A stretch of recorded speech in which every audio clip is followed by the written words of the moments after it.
Hotel Echo Lima Oscar. Good afternoon once again from your host, your guy himself, the one and only and truly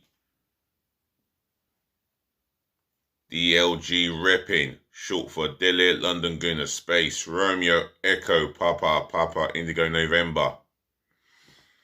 I do apologise once again for a no show. I know I had a toothache, but that's no excuse at all. Yes, I know I was physically tired, but I know I could have dropped one video for you guys.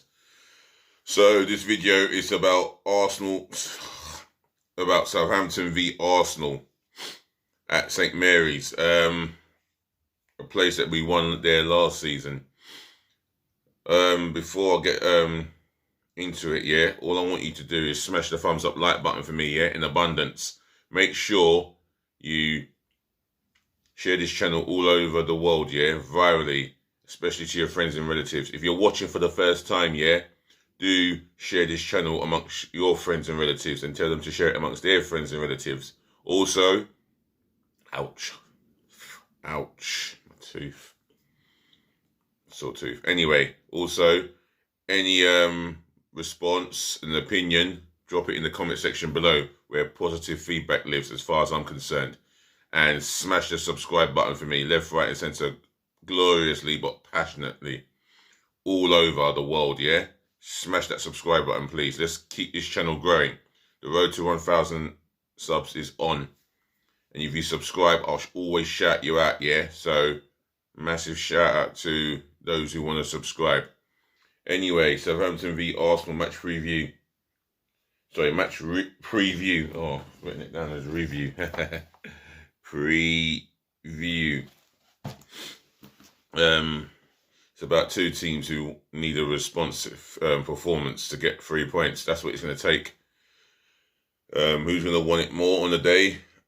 We're about to find out at 3 o'clock. Well, sadly, I'm going to need updates because I have promised the football world that I'll be doing my live stream for the Manchester City v Liverpool FA Cup semi-final, which is tomorrow. And there's got to be a winner in that. So I'm definitely looking forward to that live stream. On top of that, yeah, we've just lost 2 games where we were outplayed, bullied, outmaneuvered, and 2 different managers outsmarted Mikel Arteta and outsmarted him tactically. And that's the truth. 5 goals conceded, 1 scored. That does not bode good reading. That is not good reading for the defence. I mean, that does not bode well for the defence. I am now getting concerned, seriously concerned, that we could really choke at the very business end of the season. And from what I've heard today, Sean Dyche has been sacked as Burnley manager after 10 years. Can you imagine that? You sacked him in the middle of a relegation battle. That is just completely stupid. But what do I know? On top of this fixture, we're up against a Southampton team that have very good, decent players. You know, it can cause us problems. We've got to be wary of conceding set pieces in the final third. James Ward-Prowse. You know, they've got Broja, who could cause us a lot of problems with his pace and strength. You know, Che Adams has got a goal in him. Shane Long, we don't write off. You know, defensively, maybe they've conceded a lot more than us. That might be the case, but we will not underestimate them, respect them for who they are. But we have to go to St Mary's and turn up, not just turn up, but we have to put in a performance to be worthy of the 3 points. So without further ado, let's get into my starting 11 that I would go with against Southampton. And my formation is a 4-2-3-1. And I know who I would go with, especially along the back 4. And we've got to keep it as balanced as possible. Unlike last Saturday, we were so unbalanced at the back, it was unreal. I.e. Xhaka was in no man's land for the first goal as Gabriel went over to try and cover him. And, the rest is history. Right, in goal, Aaron Ramsdale.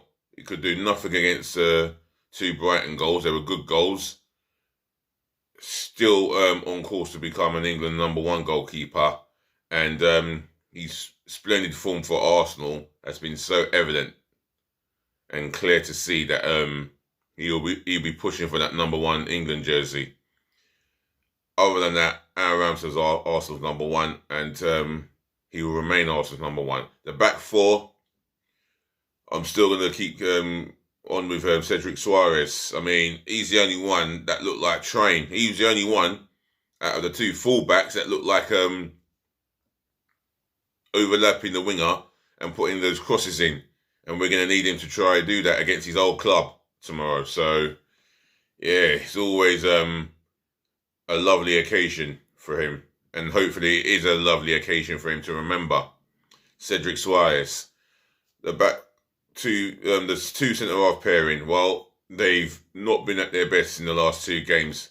And I'm hoping they can restore their confidence and belief in themselves. Benjamin White.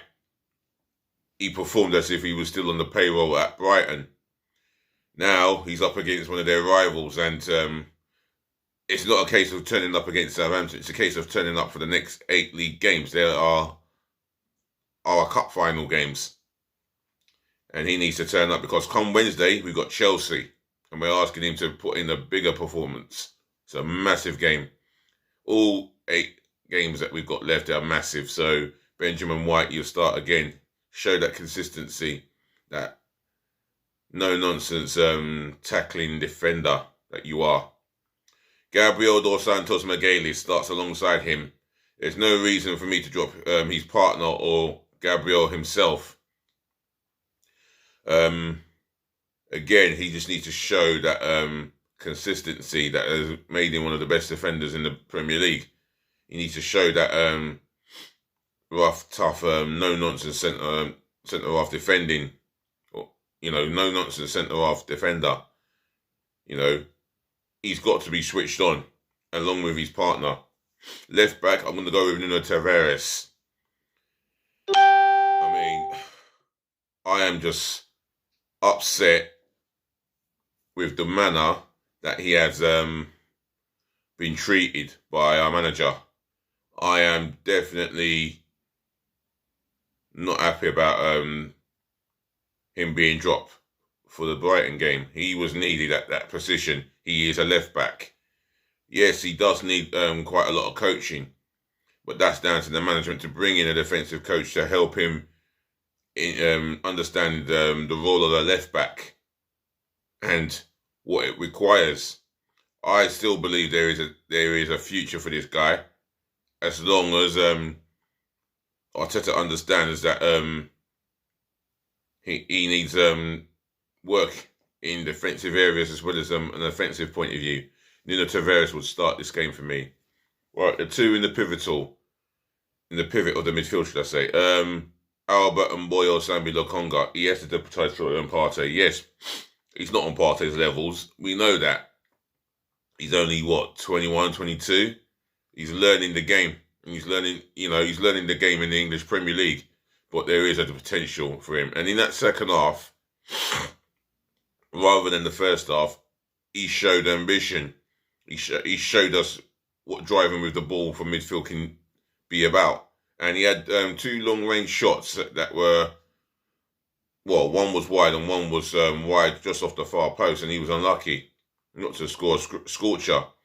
Other than that, I'm going to have him starting. Alongside him, Granit Xhaka. He has to start this game of this importance. He needs to be the guy that will cover for Lokonga when Lokonga's out of position. So I would expect him to be a little bit more deeper than Lokonga. Lokonga can go forward and do his thing without having to worry about not another well, without a number 6 being behind him. So I will go with Lokonga and Granit Xhaka. Right, the 3 in front of those 2 in the pivot. Bukayo Saka, again, he's looking quite tired now. He looks like he's fading away, and I mean, you can see it in the Palace game. You could see it in last Saturday's game at home to Brighton. He's starting to tire, and fatigue is starting to get to him. However, with a good rest and him turning up with a performance, he is unplayable.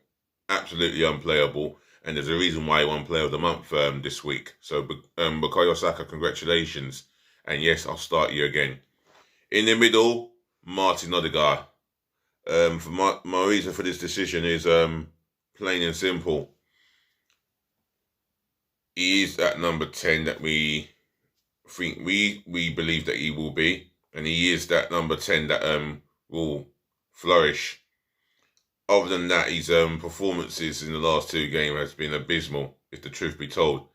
Got lost against Brighton, nowhere to be seen, and he was not up for that midfield battle against Inwepo, Bazuma, and Caicedo.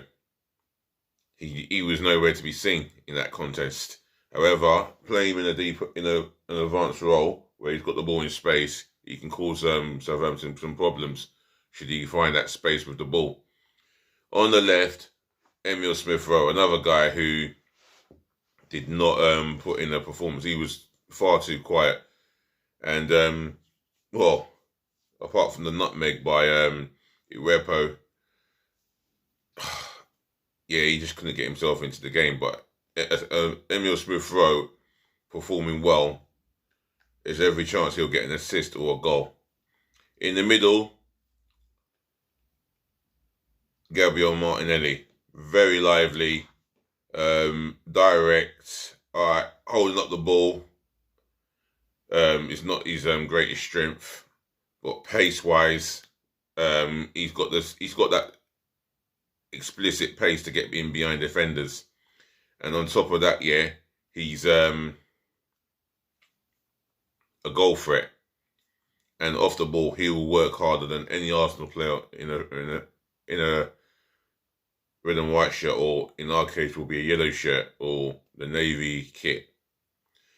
So that's my starting 11. Right, my 9 substitutions on the bench will be Bird Leno, again, ready to deputise in case, dare I say it, Mikel Arteta decides to change it. I want him to do well at Arsenal. Yes, I want all Arsenal players to do well, for that matter. I mean, like I say about Nuno Tavares, it's not just one player that gets that should be made a scapegoat and gets the criticism. It's all Arsenal players, i.e. the Crystal Palace game. Bird Leno has done nothing wrong to worthy a place on the bench, but Aaron Ramsdale is the preferred number 1. Substitute number 2, Sac Swanson, an academy player, waiting for his big break. I don't know too much about him, but I'd like to see the promise. I do like to see young English players coming out of the academy or of any nationality around the world. So bear patience. Substitute number 3, Rob Holding. Now, he's not a centre-half I trust to play in the back 4. He's better in the back 3. That's Rob Holding all over for you. Whether I don't think Arteta will go over a back 3. I feel it would still go over a back 4. But for me, I don't understand how he's still at the club when Mavropanos is more talented, much a talented centre-half than him. William Saliba is doing big things for himself, got himself into the national team. Anyway, substitute number 4. Well, this is a tough one. I don't know who's going to deputise at left back. I hope it's not Granit Xhaka again. This is horrible. Substitute number 4.